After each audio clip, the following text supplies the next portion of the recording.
के साथ आपको बता दें, नेताओं के साथ लाठीचार्ज करना निंदनीय है। ये मायावती की तरफ से ट्वीट करके कहा गया, हाथरस में नेताओं के साथ लाठीचार्ज करना निंदनीय है और सरकार के रवैये को बताया अहंकारी और तानाशाही, सरकार पर साधा निशाना। आपको जानकारी दे दें कि बसपा सुप्रीमो मायावती ने ट्वीट करके सरकार को आड़े हाथों लिया है। सरकार पर यह कहा गया है कि नेताओं के साथ लाठीचार्ज करना बेहद निंदनीय है और सरकार के रवैये को बताया अहंकारी और तानाशाही।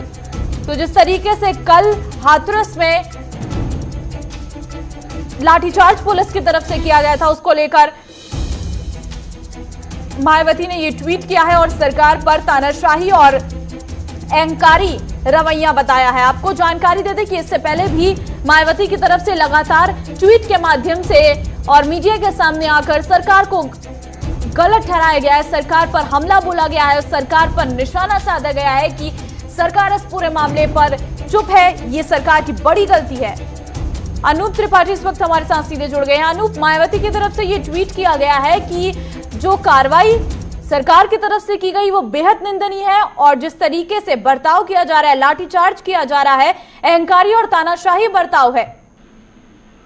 देखिए, बिल्कुल आज मायावती का बड़ा बयान है और मायावती के बयान में आज खास बात यह है कि वो विपक्ष के साथ यानी समाजवादी पार्टी और राष्ट्रीय लोकदल और कांग्रेस के साथ खड़ी नजर आ रही हैं।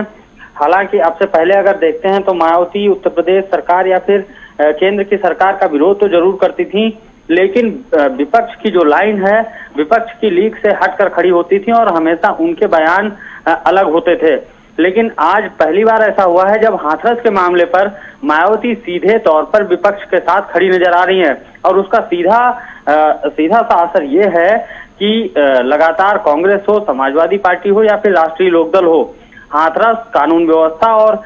महिलाओं के साथ अपराध, गैंगरेप जैसी घटनाओं को लेकर विपक्ष बहुत तेजी से हमलावर है भाजपा सरकार पर और इसका सीधा लाभ होता हुआ विपक्ष को दिखाई दे रहा है। यही वजह है कि आखिरकार मायावती को विपक्ष का नाम लेना पड़ा, दूसरी पार्टियों के साथ आना पड़ा और सार्वजनिक तौर पर उन्होंने पहली बार ये बयान दिया है कि विपक्ष पर जो लाठीचार्ज हो रहे हैं, जो इस तरह की घटनाएं हो रही हैं, वो उसकी कड़ी निंदा करती हैं और इसके खिलाफ वो जनता के बीच जाएंगी। बिल्कुल, लेकिन अनूप अगर देखा जाए तो जब ये लाठीचार्ज हुआ है, ये हाथरस में हुआ है, जिस वक्त विपक्षी पार्टियां वहां पर पहुंची हुई थी, लेकिन आप अंदाजा लगाइए कि बात इंसाफ की करते हैं लेकिन बात वहां पर राजनीति की हो रही है। देखिए, पूरी तरह से चूंकि जिस दिन से हाथरस का मामला विरोध प्रदर्शन शुरू हुआ है, करीब 4 दिन हो चुके हैं लगातार, चाहे राहुल गांधी हो, प्रियंका गांधी वाड्रा हो, अखिलेश यादव का प्रतिनिधिमंडल हो या फिर आम आदमी पार्टी और राष्ट्रीय लोकदल जैसी पार्टियां हों, सबके नेता और पदाधिकारी जाते हैं, उनके साथ में सैकड़ों कार्यकर्ताओं की भीड़ होती है। सीधे तौर पर विपक्षी दलों का प्रयास है कि इस मसले पर सियासत की जाए, इस मसले को जनता तक ले जाया जाए, जिससे आगे आने वाले चुनाव में 2022 से पहले उनकी पार्टी का जनाधार बढ़े। यही वजह है कि लगातार विपक्षी दल वहां पर एक प्रतिनिधिमंडल न लेकर बड़ी भारी संख्या में अपने कार्यकर्ताओं के साथ पहुंच रहे हैं। मजबूरन जिला प्रशासन और सरकार को इस तरह की कार्रवाई करनी पड़ रही है, जिसका सीधा असर विपक्ष को होता हुआ दिखाई दे रहा है। अब यही वजह रही कि आज मायावती ने बड़ा बयान जारी करके विपक्ष का नाम लिया, विपक्ष के साथ वो खड़ी नजर आ रही हैं। बिल्कुल, और अनूप अगर देखा जाए जो सत्ता में बैठी सरकार है वो भी यही कहती हुई नजर आ रही है कि हम पूरी तरीके से जांच कर रहे हैं, लेकिन विपक्ष इसको एक राजनीतिक मुद्दा बना रहा है। देखिए, उत्तर प्रदेश सरकार की तरफ से कल भी ये स्पष्ट किया गया है और ADG law and order Prashant Kumar पहले ही बयान दे चुके हैं कि हाथरस मामले में गैंगरेप नहीं हुआ है और कुछ साजिशकर्ता हैं जो